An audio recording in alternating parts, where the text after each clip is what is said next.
We have live team coverage tonight of the impact Kirk's death is having on Pittsburghers.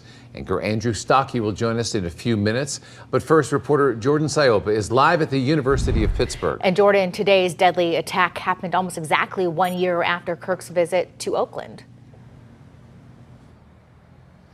Kristen, Mike, students I spoke with on both sides of the aisle here at Pitt are equally horrified and shocked by what happened to Charlie Kirk, and they are condemning all acts of political violence.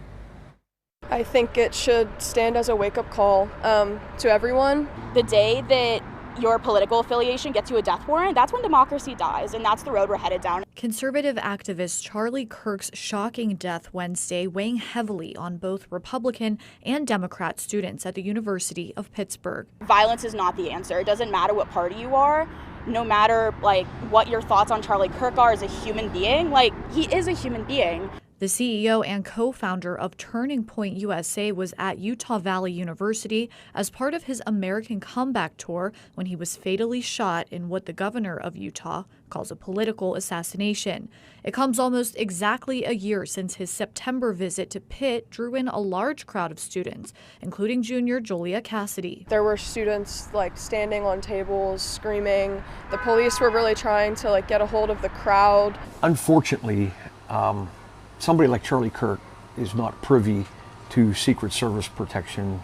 Kirk's events at Pitt and Utah Valley were held outdoors, an environment local law enforcement expert Sam Piccinini says can pose more safety risks compared to an indoor event. Based on footage he's seen, Piccinini guessed the shooter was about 150 to 200 yards away from Kirk. Obviously, from the way that the layout of the area was, the shooter would have had to been in an elevated position. They couldn't have done it from ground level.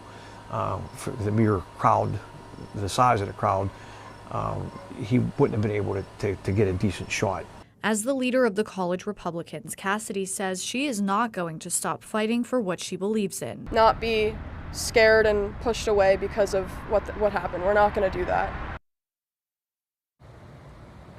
Now, college Republicans are planning to hold some type of event in light of this shooting, but the details are still being worked out. We want to go now to Andrew Stockey, who spoke with a man who was recently with Kirk. Andrew?